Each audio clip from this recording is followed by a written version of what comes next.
حضرت فاروق، عمر فاروق رضی اللہ تعالیٰ عنہ کا عہد خلافت، یہ اسلام کے ایکسپینشن کا دور ہے. اب جو وہ انٹرنل ڈفٹی ختم ہو گئی، انٹرنلی کنسولیڈیٹ ہو گیا انقلاب محمدی صلی اللہ علیہ وسلم، لہذا پوری طاقت کے ساتھ اب 3 لشکر نکلے ہیں، مشرق کے لیے، شمال کے لیے، مغرب کے لیے، اور فتوحات کا دائرہ شروع ہوا. 10 برس حضرت عمر رضی اللہ تعالیٰ عنہ کے خلافت کے وہ ہیں، نوٹ کیجئے، جس میں ایک سلطنت 2 سپر پاورز اس وقت کی تھی، کئی 100 سال سے چلی آ رہی تھی 2 سپر پاورز، اور دونوں جزیرہ نمائے عرب کے سر پر بیٹھی ہوئی تھی. سلطنت ایران، عراق سے ہو کر سلطنت ایران، کہ خسرو کے زمانے سے، ذوالقرنین کے زمانے سے عظیم مملکت تھی، سپر پاور. دوسری طرف سلطنت روما، دی رومن امپائر، 3 بر اعظموں کو محیط تھی. رومن امپائر پورا شمالی افریقہ اس کے تحت تھا، پورا مغربی ایشیا اس کے تحت تھا، شام اس کے تحت تھا، ترکی اس کے تحت تھا، اور یورپ کا سارا مشرقی علاقہ اس کے تحت تھا. Roman empire. آپ کو معلوم ہے حضرت عمر کے زمانے میں رضی اللہ تعالی عنہ سلطنت کسریٰ کے تو پرخچے اڑ گئے، نام ختم ہو گیا، وجود نہ رہا. عظیم سلطنت کسریٰ، حالانکہ آپ کے علم میں ہوگا ان کا بڑا شاندار ماضی تھا. کہ خسرو اور کیقباد بڑے بڑے، یہ کیانی کہلاتے ہیں. یہ کیاں جو ہے یہ بڑی عظیم ایک سمجھیے کہ خاندان تھا بادشاہوں کا. لیکن یہ کہ وہ پوری سلطنت کسریٰ ختم ہو گئی. کیوں؟ اس نے حضور کے نامہ مبارک کو چاک کیا تھا، اور حضور نے فرما دیا تھا صلی اللہ علیہ وسلم، خسرو نے میرا خط نہیں چاک کیا، اپنی سلطنت چاک کر دی. اور واقعتاً سلطنت کسریٰ جو ہے ختم ہو گئے، نام و نشان ختم ہو گئے. دوسری طرف سلطنت روما تھی، عیسائیوں کے ساتھ، چونکہ وہ تھی کرسچین، عیسائیوں کے ساتھ حضور کے زمانے میں کوئی براہ راست تصادم نہیں ہوا تھا. سارا تصادم ہوا تھا یا مشرکین عرب سے اور یا یہودیوں سے. عیسائی جو ہے عربین پیننسولا میں تھے ہی نہیں، یمن کے علاقے میں کچھ تھے لیکن ان کی کوئی حیثیت نہیں تھی، لہذا کوئی کنفرنٹیشن نہیں ہوئی. دوسرے عیسائیوں میں ابھی اہل علم موجود تھے. جیسے آپ کو معلوم ہے نجاشی بادشاہ کیسے ایمان لے آئے، اس نے حضرت عیسیٰ کے بارے میں پوچھا، حضرت جعفر طیار رضی اللہ تعالیٰ عنہ نے سورہ مریم کی آیات پڑھ کر سنائی، اور اس نے کہا بین ہی جو ان آیات میں تم نے پڑھا ہے، عیسیٰ کی حقیقت اس سے 3 کے برابر بھی زیادہ نہیں ہے. اسی طرح ہرقل نے جب اس کو حضور کا نامہ مبارک پہنچا، اس نے جو بھی پیغامبر آئے تھے ایلچی، ان کا اکرام کیا، احترام کیا. وہ عالم تھا، جان گیا کہ یہ نبی آخر زمان ہے، چاہتا تھا کہ میں ایمان لے آؤں بشرطے کہ میرے سارے درباری سپہ سالار بھی ایمان لے آئے. جیسے کہ سن 300 عیسوی میں پوری رومن امپائر نے عیسائیت اختیار کی تھی، اس سے پہلے وہ بت پرست تھے. 300 عیسوی میں سلطنت روما کا جو ایمپرر تھا وہ ایمان لے آیا حضرت عیسیٰ پر. اس وقت تک ظاہر بات ہے اسلام حضرت عیسیٰ کا دین تھا، حضور تو ابھی آئے نہیں، حضور کے آنے میں تو ابھی 300 برس سے باقی ہیں. وہ عیسائی ہو گیا، پوری مملکت عیسائی ہو گئی، تو وہ نظام جو تھا حکومت کا برقرار رہا، انٹیکٹ رہا. ہرقل یہ چاہتا تھا کہ اسی طرح میری پوری سلطنت ایمان لے آئے تو میری حکومت برقرار رہے. لیکن یہ کہ اس کے جو درباری تھے اور اس کے بڑے بڑے جو سپہ سالار اور جرنیل تھے انہوں نے ریجیکٹ کر دیا، اور یہ بادشاہت کی بیڑی اس کے پاؤں میں پڑی رہ گئی. ایمان تو نہیں لایا لیکن پہچان گیا تھا حضور کو صلی اللہ علیہ وسلم. اور اس سلطنت روما سے پھر آپ کو معلوم ہونا چاہیے کہ مسلمانوں نے اس کی 3 ٹانگوں میں سے 2 ٹانگیں توڑ دی، پورے شمالی افریقہ سے نکال باہر کیا، پورے مغربی ایشیا سے، یہ شام اور ترکی کا علاقہ اناطولیہ نکال دیا، اور اس کی سلطنت محدود رہ گئی یورپ کے اندر. تو یہ عظیم کام ہوئے ہیں حضرت عمر رضی اللہ تعالیٰ عنہ کے عہد میں. اب سوچئے یہ عظیم ریولوشن کا بھی کوئی کاؤنٹر ریولوشن ہونا چاہیے تھا کہ نہیں. ایرانی بڑے زبردست نیشنلسٹ لوگ تھے، نسل پرست، اپنی نسل پر فخر کرنے والے، ہماری روایات عظیم ہیں، ہم کہ خسرو کے وارث ہیں. اور آپ کو معلوم ہے کہ آخری جو بادشاہ تھا رضا شاہ پہلوی، وہ چاہتا تھا کہ خسرو کے دور کی عظمت اور سطوت کو دوبارہ لے آئے. 2500 سالہ جشن اس نے منایا تھا، وہ چاہتا تھا وہی شان میری ہو جائے جو کہ خسرو کی تھی. یہ جو ان کے اندر نیشنلزم تھا، جب ان کی سلطنت کے پرخچے اڑ گئے حضرت عمر رضی اللہ تعالیٰ عنہ کے ہاتھوں، تو ان کے دلوں میں حضرت عمر کی دشمنی، وہ خون کے پیاسے ہو گئے عمر کے رضی اللہ تعالیٰ عنہ. میں یہاں آپ کو ذرا ایک حوالہ دے دوں، فردوسی نے جو شاہ نامہ لکھا، حالانکہ وہ مسلمان تھے لیکن کیونکہ پرانے ایرانی ذہن کی عکاسی کر رہے تھے، تو انہوں نے جب کہ عرب فوجیں آئی ہیں تو اس نے ایران کا جو اپنے اوپر فخر تھا اس کی ترجمانی کرتے ہوئے لکھا ہے، زشیر شتر خوردنو سوسمار عرب را بجائیست آیت قرار کہ تختے کیا را کن دارزو تفو برتو ہے کرداں تفو. کہ یہ عرب اونٹنیوں کا دودھ پینے والے، گوہ کھانے والے، یہ گوہ ایک بڑی سی چھپکلی کا جیسا جانور ہوتا ہے جو صحرا کے اندر ہوتا ہے اور وہ اپنا ایک گھر بنا کر رہتا ہے، اسے کھاتے تھے. تو یہ گوہ کھانے والے اونٹنیوں کا دودھ پینے والے عرب، آج ان کی یہ جرت، یہ جسارت، یہ ہمت کہ تخت کیان آکلند آرزو، کہ وہ آج آرزو کر رہے ہیں کہ کئے سلطنت کئے کا تخت جو ہے وہ ہمیں مل جائے۔ تفو بر تو ہے چرخ گرداں تفو، تف ہے تجھ پر اے گردش کرنے والے آسمان، تف ہے تجھ پر۔ لہذا اب کاؤنٹر ریولیوشنری موومنٹس آئی ہے، حضرت عمر کی شہادت اس کا نتیجہ ہے۔ ہرمزان ایک جرنیل تھا اور اس کے جنگی جرائم اتنے شدید تھے ایرانی کے کہ واجب القتل تھا۔ وہ گرفتار ہو کر حضرت عمر کے سامنے پیش کیا گیا۔ حضرت عمر نے فرمایا یہ واجب القتل ہے، اس کی گردن اڑا دی جائے۔ اس کی چالاکی دیکھیے، اس نے کہا امیر المومنین، اے مسلمانوں کے امیر عمر رضی اللہ تعالی عنہ، مجھے ذرا پانی پلوا دیجیے۔ حضرت عمر نے فرمایا پانی لا دو۔ ایک کٹورے میں پانی دے دیا گیا، پھر کہا دیکھیے امیر المومنین، مجھے ضمانت دیجیے کہ جب تک میں یہ پانی پی نہ لوں مجھے قتل نہیں کریں گے۔ فرمایا ہاں ہاں تم پانی پی لو، جب تک یہ پانی تم نہیں پیو گے ہم قتل نہیں کریں گے۔ اس نے وہ کٹورا پھینک دیا۔ نہ اب میں یہ پانی پی سکتا ہوں نہ آپ مجھے قتل کر سکتے ہیں، کیونکہ آپ کا ہے کہ جب تک میں یہ پانی نہیں پیوں گا آپ مجھے قتل نہیں کریں گے۔ اس ہیلے سے جان بچا گیا۔ پھر اس شخص نے ابو لولو فیروز، ایک غلام تھا، اسے اس کام کے لیے تیار کیا۔ حضرت مغیرہ ابن شعبہ کا غلام تھا وہ، اور حضرت مغیرہ نے اس سے روزانہ کی ایک اجرت کہ تم کام کرو، مجھے صرف 7 آنے روزانہ دے دیا کرو۔ اس نے آ کر حضرت عمر سے کہا کہ میرا جو آقا ہے مغیرہ ابن شعبہ یہ مجھ سے بہت زیادہ طلب کرتا ہے۔ حضرت عمر نے پوچھا کیا دیتے ہو؟ 7 آنے۔ تم کرتے کیا ہو؟ کہ میں نجار بھی ہوں، میں لوہار بھی ہوں، میں یہ کام کرتا ہوں۔ فرمایا اتنے پیشوں کا جاننے والا اس کے لیے یہ روزانہ کا ٹیکس یہ زیادہ نہیں ہے، یہ تمہیں دینا چاہیے۔ اس نے کہا میں چکیاں بھی بناتا ہوں۔ حضرت عمر نے فرمایا پھر ایک چکی ذرا مجھے بھی بنا دینا۔ کہنے لگا آپ کے لیے تو میں ایسی چکی بناؤں گا کہ جس کی آواز دنیا بھر میں جائے گی۔ وہ شخص ہے، اور ہرمزان کی سازش کے تحت وہ ایرانی جسے بعد میں ایرانیوں نے کیا کہا، جس نے قتل کیا حضرت عمر فاروق کو، حضرت ابو لولو فیروز۔ آج بھی ایران میں اس کی قبر کی تفسیریں بکتی ہیں بازار کے اندر۔ حضرت ابو لولو فیروز وہ آیا ہے مسجد نبوی میں، اور آ کر اس نے جبکہ حضرت عمر رضی اللہ تعالیٰ عنہ امامت فرما رہے حملہ کیا، 5-6 وار خنجر کے کیے۔ حضرت عمر رضی اللہ تعالیٰ شدید مجروح ہو گئے۔ یہ انتقام تھا جو عجم نے، وہ سلطنت کے جس کے ٹکڑے ختم ہو گئے تھے، جس کا ٹکڑے کر دیے گئے تھے، اس نے انتقام لیا عالم اسلام سے۔ سمجھا انہوں نے یہ تھا کہ شاید یہ پوری عمارت اسی ایک ستون پر کھڑی ہے، حضرت عمر ہی کے ستون پر کھڑی ہے، اس ستون کو گرا دو گے پوری عمارت گر جائے گی۔ لیکن ثابت ہوا نہیں، یہ محمد کی بنائی ہوئی عمارت ہے صلی اللہ علیہ وسلم، یہ بہت قوی ہے، اس کی بنیادیں بہت مضبوط ہیں، کوئی ذرا سی تریڑ بھی نہیں آئی، ذرا سی تریڑ بھی نہیں آئی۔ حضرت عمر فاروق کی شہادت کے بعد حضرت عثمان رضی اللہ تعالیٰ عنہ کا دور خلافت شروع ہوا، اور جوں کا توں جو قافلہ چل رہا تھا آگے چلتا چلا۔ حضرت عثمان رضی اللہ تعالیٰ عنہ کے بارے میں بہت قیل و قال ہے، ان پر تنقیدیں بھی کی، اپنوں نے بھی کی ہیں، دشمنوں نے بھی کی ہیں، لیکن بات جان لیجئے یہ تاثر غلط ہے کہ ان کے پورے دور خلافت کے اندر فتنہ رہا یا ہنگامہ رہا، قتل غلط۔ 10 برس خلفائے راشدین میں طویل ترین دور خلافت حضرت عثمان کا ہے رضی اللہ تعالیٰ عنہ۔ 12 برس حضرت ابو بکر کے تو 2.25 برس تھے، حضرت عمر کے 10 برس تھے، ان کا 12 برس، اور 12 میں سے 10 سال ایسے تھے بعین ہی جیسے حضرت عمر کے 10 سال تھے۔ امن و امان ہے، سکون ہے، چین ہے، اور قافلہ اسلام بڑھ رہا ہے، فتوحات کا دائرہ بڑھتا چلا جا رہا ہے، فتوحات سیلاب کے مانند آگے بڑھ رہی ہیں۔ تھمتا نہ تھا کسی سے سیل رواں ہمارا یہ سیل رواں کو روکنے والی کوئی طاقت دنیا میں رہی نہیں تھی۔ کسرا ختم، سلطنت ایران ختم، اور دوسری سپر پاور سلطنت روما، اس کی 3 میں سے 2 ٹانگیں توڑ دی گئی، 1 رہ گئی۔ اب کون تھا؟ خارج میں کوئی طاقت نہیں تھی جو اسلام کے اس سیلاب کو اور پوری نوع انسانی پر اتمام حجت اور اللہ کے دین کو پہنچانے کے راستے میں رکاوٹ بن سکتی۔ اب ایک فتنہ اٹھا، دیکھیے حضور کی کنفنٹریشن 3 مذاہب سے ہوئی تھی۔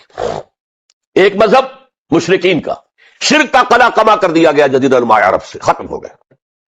انہوں نے کاؤنٹر ریولوشنری موومنٹس اٹھائیں حضرت ابوبکر کے زمانے میں، ان کو کرش کر دیا حضرت ابوبکر صدیق رضی اللہ تعالیٰ عنہ، چاہے ہزاروں صحابہ شہید ہوئے۔ اس کے بعد دوسری طاقت کون تھی؟ مذہبی یہودی۔ یہود کے 3 قبیلے مدینے میں آباد تھے، بنو قینقاع، بنو قریظہ، بنو نذیر۔ 2 کو مدینے سے نکال دیا گیا ان کی بدعہدی کی وجہ سے، حالانکہ حضور نے مدینہ تشریف لاتے ہی ان سے معاہدے کر دیے تھے۔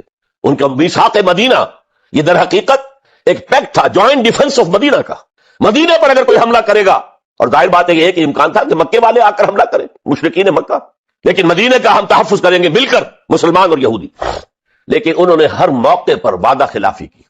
پہلے بنو قینقاع نکالے گئے، پھر بنو نذیر نکالے گئے. غزوہ احزاب کے موقع پر بدترین جو ہے بدعہدی بنو قریظہ نے کی اور ان کو بڑی سخت سزا دی گئی، کیونکہ انہوں نے خود کہا تھا کہ ہمارا فیصلہ سعد ابن معاذ رضی اللہ تعالی عنہ جو فیصلہ کر دیں گے وہ ہمارے حلیف ہے، جو فیصلہ کر دیں گے ہمیں قبول ہوگا. اور حضرت سعد نے تورات کے حکم کے مطابق فیصلہ کیا کہ ان کے جتنے جوان ہیں وہ قتل کر دیے جائیں گے. بڑی سخت سزا تھی کہ جو دی گئی ہے، اس میں کوئی شک نہیں. پھر ان کا اڈا تھا بہت بڑا خیبر میں، وہ نکال دیا گیا، وہاں سے انہیں نکالا گیا، اس کے اوپر مسلمانوں نے قبضہ کیا.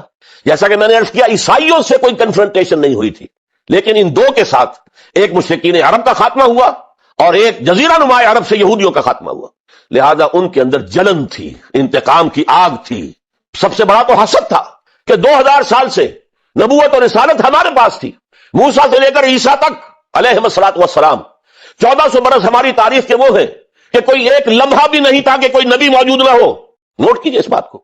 حضرت موسیٰ 1400 قبل مسیح میں اور حضرت عیسیٰ سن عیسوی کا آغاز، ان 1400 سالوں میں مسلسل نبوت بنی اسرائیل میں رہی.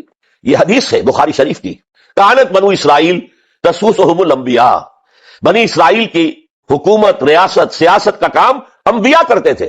اذا ہلک نبی خلفہ نبی، جب بھی نبی کا انتقال ہوتا تھا ان کا خلیفہ دوسرا نبی ہوتا تھا. یہ چین ٹوٹی نہیں. 1400 برس آپ کو معلوم ہے حضرت داؤد بادشاہ بھی ہے، خلیفہ بھی ہے، نبی بھی ہے. ان کے بیٹے حضرت سلیمان بادشاہ بھی ہے، نبی بھی ہے، خلیفہ بھی ہے. اسی طریقے سے یہ سلسلہ چلتا رہا. تورات انہیں دی گئی، انجیل انہیں دی گئی، زبور انہیں دی گئی، بے شمار صحیفے اور دوسرے چھوٹے نبیوں کو دیے گئے.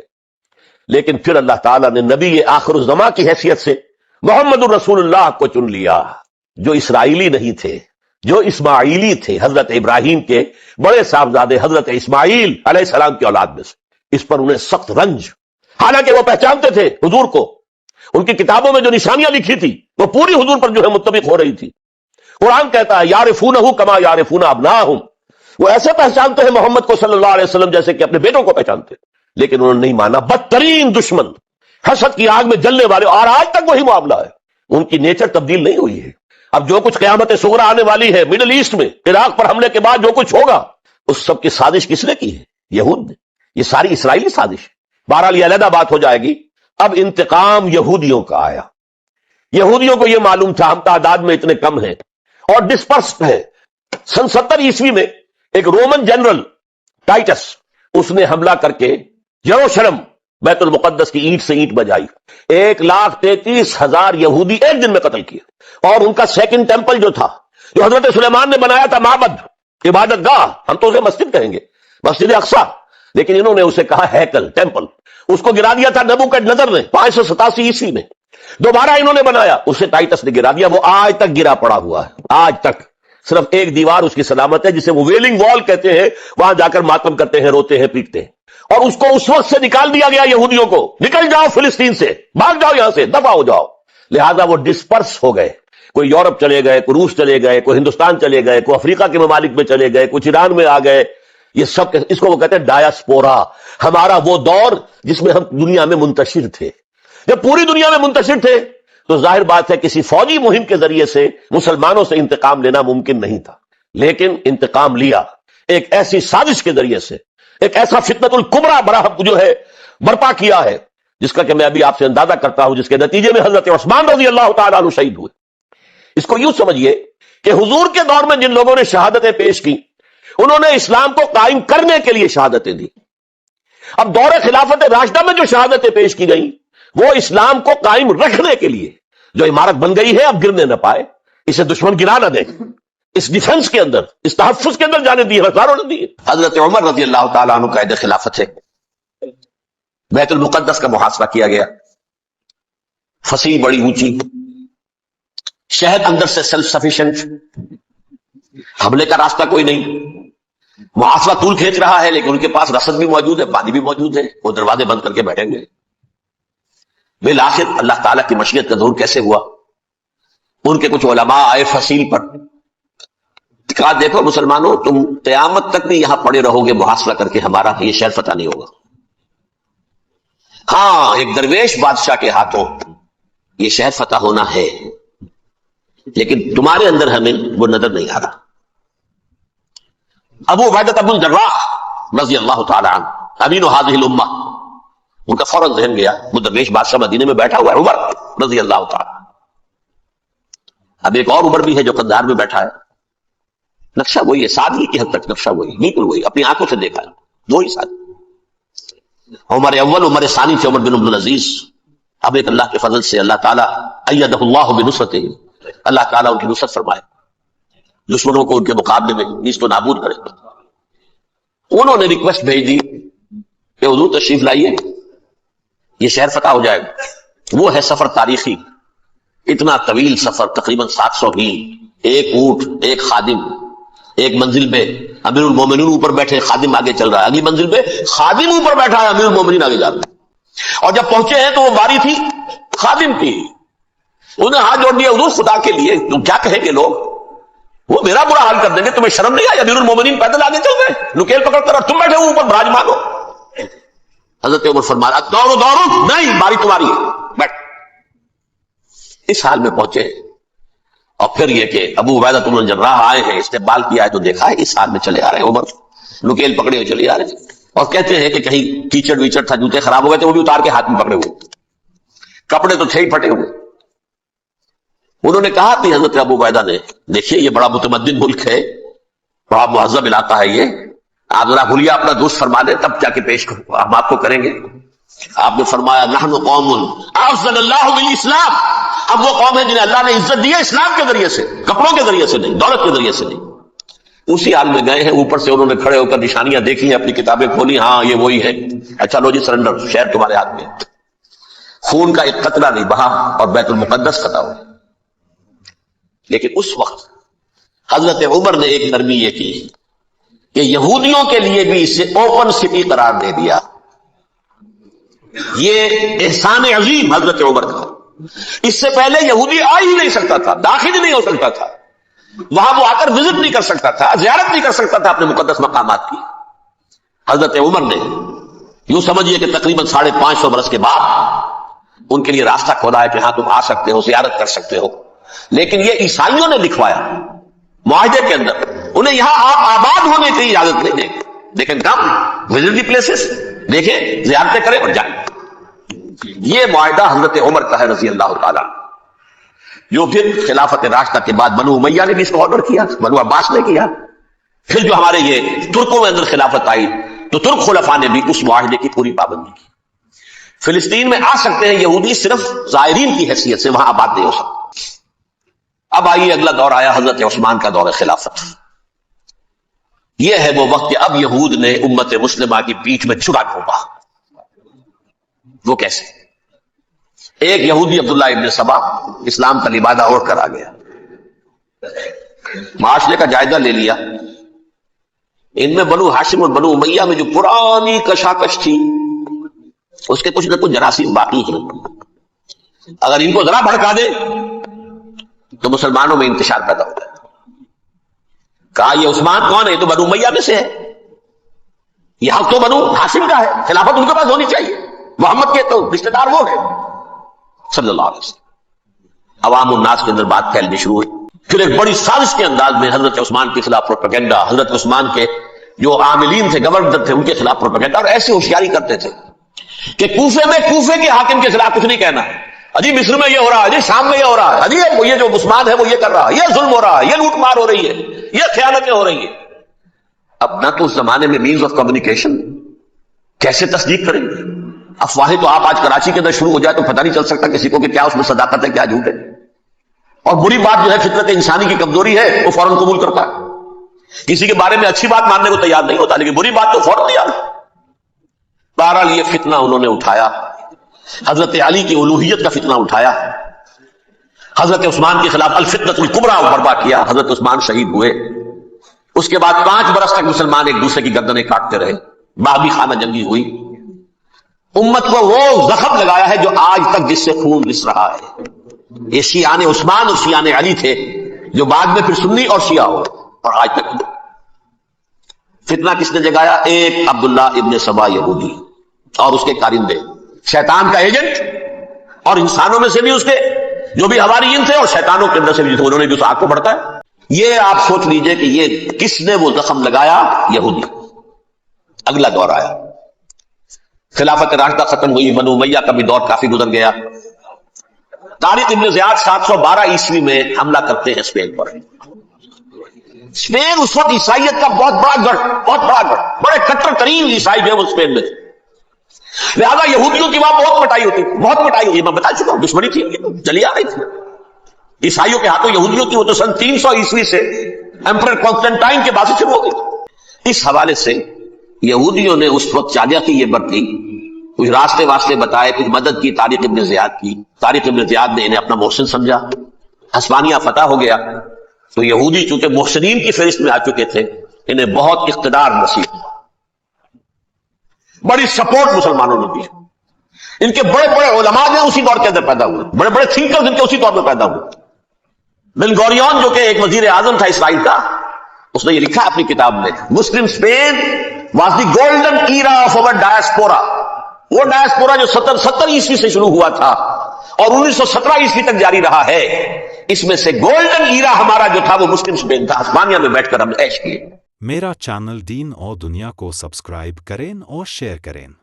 لیکن وہاں سے انہوں نے اور جو کچھ کیا، یہ تو داستان کے تو بہت سے گوشے ہیں، لیکن میں جس اسٹریٹ لائن میں چل رہا ہوں اس کے اعتبار سے ایک بات سمجھ لیجیے، وہاں بیٹھ کر انہوں نے اب عیسائیت کی پیٹھ میں چھڑا گھونپا، پروٹیسٹنٹ مذہب پیدا کیا، تقسیم کر دیا، جیسے شیعہ سنی کی تقسیم، عبداللہ ابن سبا، رومن کیتھولک اور پروٹیسٹنٹ کی تقسیم، یہودی علماء۔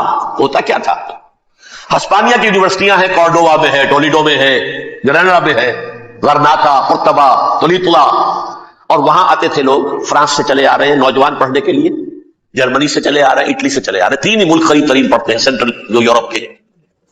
یہاں پر جو ہے وہ اسلام جو نور پھیلا رہا تھا اس سے بھی مستفیض ہوئے، جہالت کے جو ہے پردے ان کے وہ چھٹے، اس کے ساتھ ہی وہ یہودی وہاں ان کے اندر جو جراثیم داخل کر رہے تھے وہ اس عیسائیت کے خلاف بغاوت تھے۔